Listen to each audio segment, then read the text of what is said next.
she's laying the groundwork for a motion to dismiss. Hello and welcome to True Crime Rocket Science, the most authentic voice in true crime.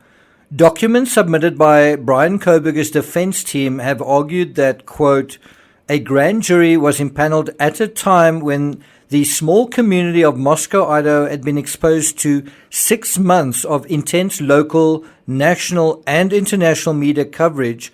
And because the state has provided extensive discovery, Mr. Kohberger knows that exculpatory evidence exists. They went on to say, whether a fair and impartial panel of grand jurors was assembled amidst this intense media coverage is a significant question the defense must evaluate.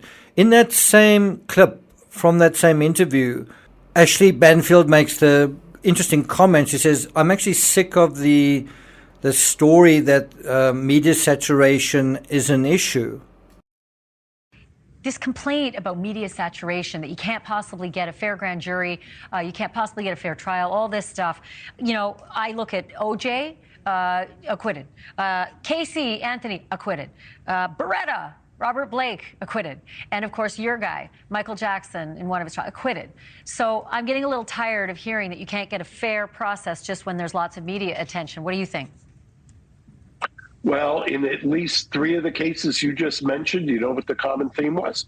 Fame. Those jurors were sequestered. Ah, okay. Casey Anthony sequestered. O.J. Simpson sequestered. When they're not sequestered, that's when you can't protect them from everything that's out there in the ether. Right now, with around 3 months to go prior to perhaps America's highest profile murder trial this year, Brian Kohberger's defense case seems stronger than ever. And can there really be any doubt that this case has been and is a trial by media? And is that fair? Should this case be dismissed? Before we get to that, if you haven't subscribed to the channel, please do. Bear in mind, I'll be doing a live stream at around about 4 p.m. Eastern Standard Time on my journey, my 6-week journey across America, exploring some of the highest profile cases, where they occurred, the fabric in which they occurred, and I'll be discussing that later today. I'll be also sharing some of the video and photos in those specific locations, including a visit to Moscow, the Mad Greek restaurant, and 1122 King Road. So look out for that. If you're enjoying this episode, please like, share, leave a comment. You can also hit the thanks button, and let's get started. So, should this case be dismissed? Well, Kohberger's lawyers say they want to review all grand jury documents to have more time to prepare a defense strategy. Remember, even Kohberger would have been unaware of the secret grand jury, which is essentially the prosecution making a move to say, this is what we have on this guy. And what his defense are now saying is, okay, we didn't know about that. Now we need to catch up. And also, we need to figure out a response. This is what you're saying, and this is our response to those accusations. And by the way, something that's really bothering us is that you chose to impanel a grand jury when the media coverage on this case was at saturation level, when it was inescapable. Is that fair? Well, I think there is definitely room in the media and on social media for a conversation, certainly for a little introspection on how not to turn every high-profile case into a circus, because now it's happening every single case. It's also not by accident, it's by design. I'm not seeing those conversations, even though articles like these, The Gross Spectacle of Murder Fandom from The Atlantic, June 14th, and How the Idaho Murders Became a Grisly Internet Obsession from The Times, that's a British newspaper, from February 26th. They are pretending to be having these conversations. Certainly the article in The Times does a better job than this recent one in The Atlantic. According to The Times, quote, social media influencers meddling in investigations is a growing problem for police forces everywhere. And you may remember in the Idaho case, bogus stories being invented by at least one particular YouTuber, which the cops had to kind of dismiss those statements in press conferences at the time of the active investigation. And so here's an interesting comment on that particular narrative. Has that particular channel recovered from the embarrassment and also from the old fakery thing? Has he been forgiven? Should he be forgiven? Have people forgotten? Do you even know who I'm talking about? The article goes on to say that it is a growing problem for police forces everywhere, not just in America, but in the search for Nicola Bulley. A dispersal order actually had to be issued to keep amateur detectives away from the riverbanks. They're also trying to demolish the house on 112 King Road for the same reason, to keep amateur detectives at bay. The article goes on to say, in the absence of an immediate suspect in Moscow, the hashtag Idaho murders racked up millions of views on TikTok, while on Facebook, a group dedicated to speculation about the crime has attracted more than 200,000 members. You may remember a particular trial being known as a trial by TikTok. That is where this whole social media extravaganza, that's the level of how ridiculous and what the amount of amateurs that are now involved in this whole circus.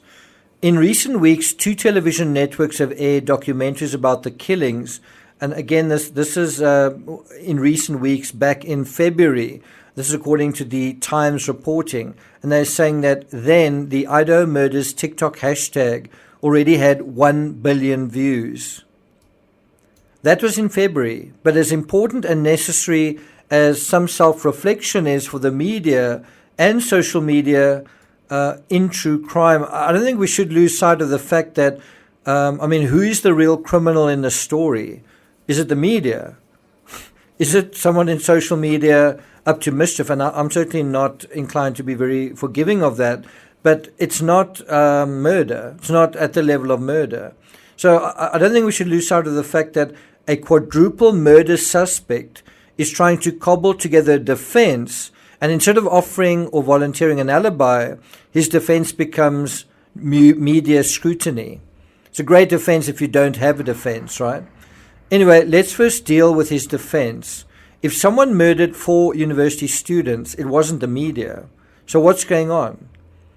According to criminal defense attorney Mark Garagos, who discussed the situation on News Nation recently, this is not so much a trick, but more likely an attempt to set up a situation. What does he mean? Well, he says that when you have a grand jury, in most jurisdictions, you have to give the defense the opportunity to present exculpatory evidence once you know the grand jury is happening.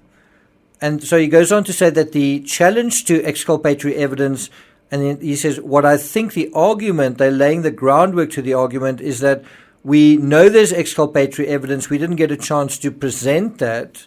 That is our right, even though it's a secret proceeding.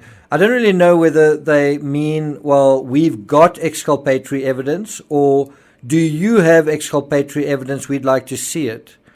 So anyway, this is a fascinating insight because it suggests the grand jury was held in secret, not only from the media, but also from the defense and even the families. This may be how and why or what the condition was for one or both of the survivors to testify. Does that make sense? Garagos believes Kohberger's legal team is, in his words, laying the groundwork for a motion to dismiss. And what she's asking for, what his defense lawyer is asking for, is, in his words, to pause this thing.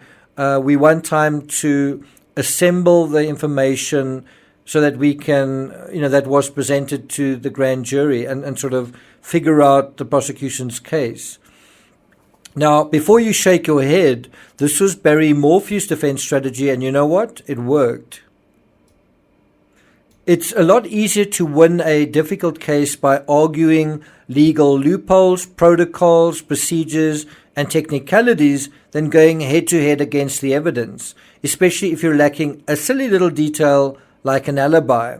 Now, although this is a very cogent strategy at this point, it may also be the only card Kohberger's defense really has to play.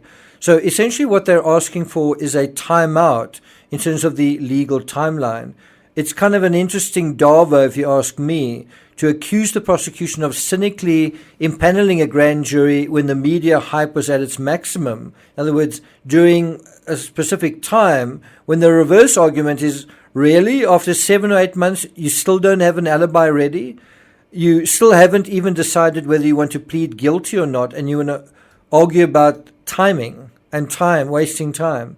The counter-argument to the media aspect is also fairly simple. The media is what it is.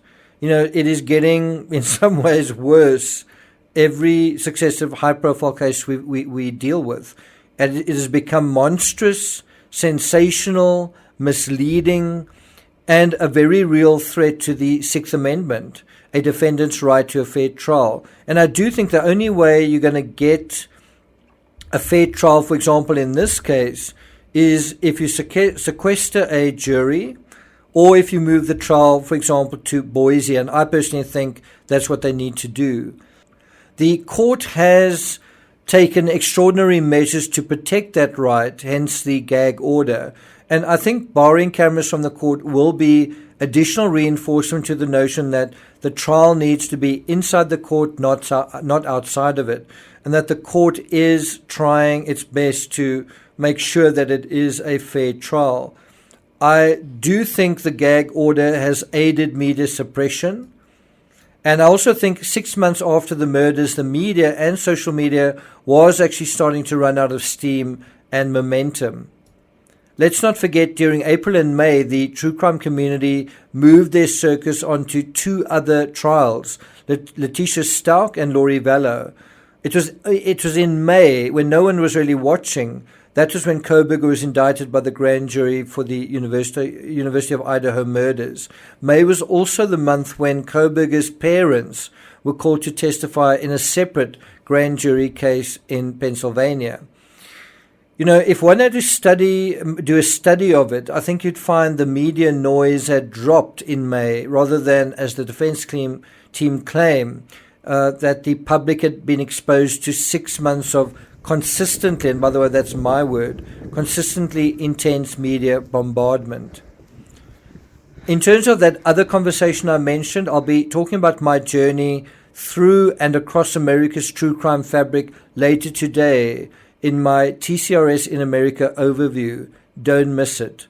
Thank you for listening, and I'll see you guys next time.